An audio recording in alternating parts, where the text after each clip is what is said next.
Cross cross എന്ന് പറഞ്ഞാൽ അതിൻ്റെ full form comprehensive rural operation service society എന്നാണ്. അതിന് ഷോർട്ടാണ് ക്രോസ്, CROSS. ക്രോസ് ഒരു പ്രൊജക്റ്റ് നടപ്പിലാക്കിയിട്ടുണ്ട് പാവപ്പെട്ടവർക്ക് വേണ്ടി. അനേകം പ്രൊജക്റ്റുകൾ പല സ്ഥലങ്ങളിലും നടപ്പിലാക്കിയിട്ടുണ്ട്. അതിൽ എനിക്ക് ഏറ്റവും ഇഷ്ടപ്പെട്ട ഒരു പ്രൊജക്റ്റാണ് ഡീറ്റെയിൽസാണ് ഞാൻ പറയുന്നത്. ഒടുവിൽ കുറച്ച് കാണിച്ചു തരികയും ചെയ്യാം. ഒരു ഷോപ്പ് നടത്തുന്നുണ്ട്. ആ ഷോപ്പിൽ നിന്ന് വാങ്ങുന്നവർക്ക്, സാധനം വാങ്ങുന്നവർക്ക് ഫ്രീ മെമ്പർഷിപ്പ് കൊടുത്തിട്ടുണ്ട്. അവർക്കൊരു കാർഡുണ്ട്. ആ കാർഡിൽ വാങ്ങിക്കുന്ന തുകയുടെ എമൗണ്ട് പതിക്കും. അത് 10, 20, 100, 1 രൂപയ്ക്ക് വാങ്ങിച്ചാലും അതിൽ പതിച്ചു കൊടുക്കും. കൂട്ടും. ഓരോ ദിവസം വാങ്ങുന്ന തുക പഴയ തുകയായിട്ട് കൂട്ടി ഫൈനൽ എഴുതും. 1000 രൂപയാകുമ്പോൾ അവർക്ക് 1 കിലോ അരിയും ഒരു ലാഭവിഹിതവും കൊടുക്കും. അത് അവരുടെ ബാങ്ക് അക്കൗണ്ടിലാണ് ഇട്ട് കൊടുക്കുന്നത്. അവരുടെ അല്ല, നമ്മൾ ലോക്കലിലെ ഒരു സൊസൈറ്റിയിൽ അവരുടെ പേരിൽ അക്കൗണ്ട് ഓപ്പൺ ചെയ്തിട്ടുണ്ട്. അതിലേക്ക് ഇട്ട് കൊടുക്കും. 1 കിലോ അരിയുടെ വിലയായ ആ വിലയും പ്ലസ് ലാഭവും. എങ്ങനെയായാലും ഒരു 100 രൂപ കൂടുതൽ വരും 1000 രൂപയുടെ സാധനം വാങ്ങുന്നവർക്ക് ലാഭം തിരികെ കൊടുക്കുന്നത്. അവരുടെ പേരിലേക്ക് ഇട്ട് കൊടുക്കും. തീരെ എമർജൻസി വരുമ്പോൾ അവർക്കത് എടുക്കാൻ സാധിക്കും. കുറേ പേരുണ്ട് ഇപ്പോഴും പാവപ്പെട്ട ആൾക്കാർ. സാമ്പത്തികമുള്ളവരൊക്കെ ദൂരെ പോയി വാങ്ങും. പാവപ്പെട്ടവർ ധാരാളം പേര് വന്ന് സാധനങ്ങൾ വാങ്ങുകയും അതിൽ പതിച്ച് വാങ്ങുകയും അവർ കൊടുത്തിട്ടുള്ള കാർഡിൽ പതിച്ച് വാങ്ങി പൈസ കൂട്ടി 1000 രൂപയാകുമ്പോൾ ഞാൻ മേൽ പറഞ്ഞതുപോലെ അവർക്ക് ആനുകൂല്യം ബാങ്കിൽ കൊടുക്കും.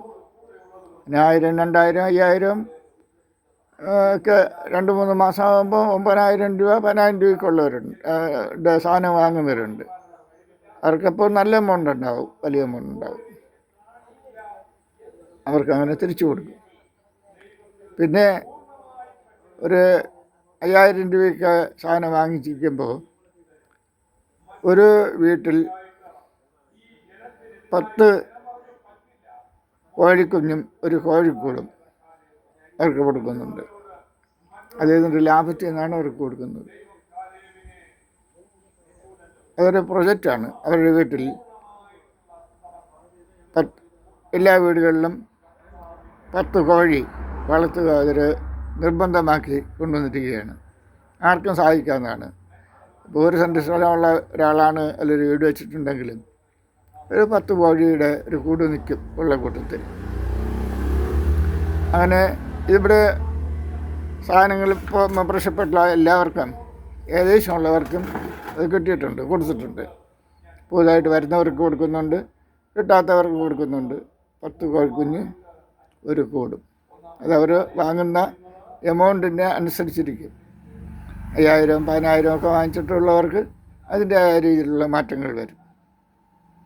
പിന്നെ ചെയ്യുന്നത് അവർക്ക് വേണ്ടി ചെയ്യുന്ന ഒരു പ്രൊജക്റ്റ്. ഇതുപോലെയുള്ള പ്രൊജക്റ്റുകൾ വളരെ ഗുണം ചെയ്യും. പിന്നെ എല്ലാ വീടുകളിലും കുടിൽ വ്യവസായം, എന്തെങ്കിലും ഒരു ചെറിയ കുടിൽ വ്യവസായത്തിനുള്ള പ്ലാൻ ചെയ്തിട്ടുണ്ട്. ചിലർ സ്റ്റാർട്ട് ചെയ്യാൻ ആലോചിക്കുന്നുണ്ട്, ചിലർ ചെറിയതായി തുടങ്ങിയിട്ടുണ്ട്. പേപ്പർ കവർ നിർമ്മാണമൊക്കെ ആരംഭിച്ചിട്ടുണ്ട്. അതിനുള്ള മൂലധനം നമ്മളിവിടെ നിന്ന് കൊടുക്കും. ഈ കുടിൽ വ്യവസായം കൊണ്ടുണ്ടാകുന്ന നേട്ടം, ഇപ്പോൾ ഒരുപക്ഷെ അവർ എന്തെങ്കിലുമൊക്കെ ജോലിക്ക് പൊയ്ക്കൊണ്ടിരിക്കുന്നുണ്ടാകും. ഈ പൊയ്ക്കൊണ്ടിരിക്കുന്ന ജോലി കണ്ടിന്യൂ ചെയ്യാൻ ചില സാഹചര്യങ്ങളിൽ ഇപ്പോൾ വീണെന്ന് വെച്ചു, പിന്നെ അവർക്ക് ആ ജോലിക്ക് പോകാൻ പറ്റാതെ ആയി പോകുന്നു. ചിലർക്ക് ആ ചെയ്തിരിക്കുന്ന ആ സ്ഥാപനം പൂട്ടിപ്പോയി എന്ന് വരും. അതല്ലെങ്കിൽ അവിടെ ബിസിനസ് മോശമായും ജോലി ഇല്ലാതായി വരും. അതല്ലെങ്കിൽ ജോലി നഷ്ടപ്പെട്ടിരിക്കുക, അതല്ലെങ്കിൽ എന്തെങ്കിലും കാരണം കൊണ്ട് ജോലിക്ക് പോകാൻ പറ്റാതെയാവും, വരുമാനം ഇല്ലാതെയാവും. അപ്പോൾ ഒരു കുടിൽ വ്യവസായം നിൽക്കുമ്പോൾ ആ വീട്ടിലുള്ള എല്ലാ അംഗങ്ങൾക്കും ആ കുടിൽ വ്യവസായത്തിലെ അംഗമാകാനും അവരെ സഹായിക്കാനും കഴിയും. അവർക്ക് ഒരുമിച്ച് നിന്ന് ഒരു ബ്രാൻഡ് നയമിട്ട് അതിനെ ഫേമസ് ആക്കാൻ കഴിയും.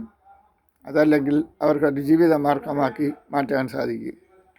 ചില ബ്രാൻഡുകൾ വലിയ നിലയിൽ വളർന്നു വന്നേക്കാം. ഒരു ഉദാഹരണം ഞാൻ പറഞ്ഞുതരാം. ഇപ്പോൾ അഡ്വാനി ഓർലിക്കോൺ എന്ന് പറഞ്ഞൊരു കമ്പനിയുണ്ട്.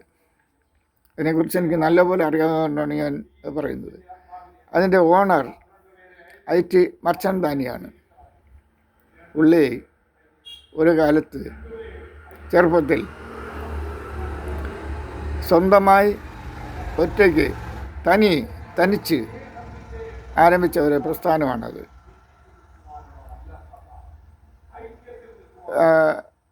വെള്ളിനാടുണ്ടാക്കലാണ് പുള്ളിയുടെ ബിസിനസ്.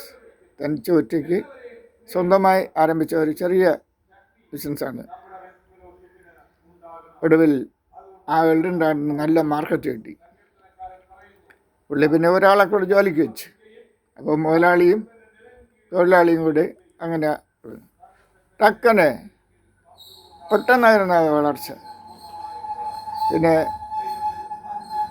വളരെയധികം ഇന്ത്യയുടെ പല ഭാഗങ്ങളിലും പല പ്രൊഡക്ഷനായിട്ട് വളർന്നു വന്ന ഒരു കമ്പനിയായി മാറി അഡ്വാനി ഓർലിക്കോൺ. IT മർച്ചന്താനിയുടെ അന്നത്തെ തനിച്ചുള്ള ആ അധ്വാനം അനേകം പേർക്ക്, അനേകരെന്ന് പറയുമ്പോൾ 1000-ൽ കൂടുതൽ എന്ന് തന്നെ പറയാം, ആയിരക്കണക്കിന് ആൾക്കാർ ഓരോ പ്ലാന്റുകളിൽ ജോലി ചെയ്യുന്നുണ്ട്. അപ്പോൾ നമ്മൾ ഒരു ബ്രാൻഡ് നെയിം കൊടുത്ത് നമ്മുടെ വീട്ടിൽ അല്ലെങ്കിൽ നമ്മൾ തനിയെ ഒരു ചെറിയ കൊണ്ടുള്ള വ്യവസായം തുടങ്ങുക. ഒരു പക്ഷേ അതൊരു വലിയ ബിസിനസ്സായി മാറിക്കൂടാ എന്നില്ല. നമ്മൾ മടിച്ചു നിൽക്കരുത്. എന്തും ചെയ്യാൻ നമുക്കൊരു മനസ്സ് വേണം. തോൽക്കട്ടെ, അല്ലെങ്കിൽ ചെറിയ എമൗണ്ടല്ലേ നമുക്ക് നഷ്ടപ്പെടുന്നുള്ളൂ. നമ്മൾ ചെയ്യാതിരിക്കുന്നതിനേക്കാൾ നല്ലത് ചെറിയ ഒരു ബിസിനസ് സ്റ്റാർട്ട് ചെയ്യുക. നമുക്ക് വിജയിക്കും, ഉറപ്പാണ്. ധൈര്യമായി ചെയ്യുക. എല്ലാവരും ഒരു വീട്ടിൽ ഒരു ചെറിയ കുടൽ വ്യവസായം, പല തരത്തിലുള്ള ബിസിനസ്സുകളുണ്ട്. എല്ലാം മനുഷ്യന് ആവശ്യമുള്ളതാണ്. മനുഷ്യനുള്ളിടത്തോളം കാലം ഇതെല്ലാം ആവശ്യമാണ്.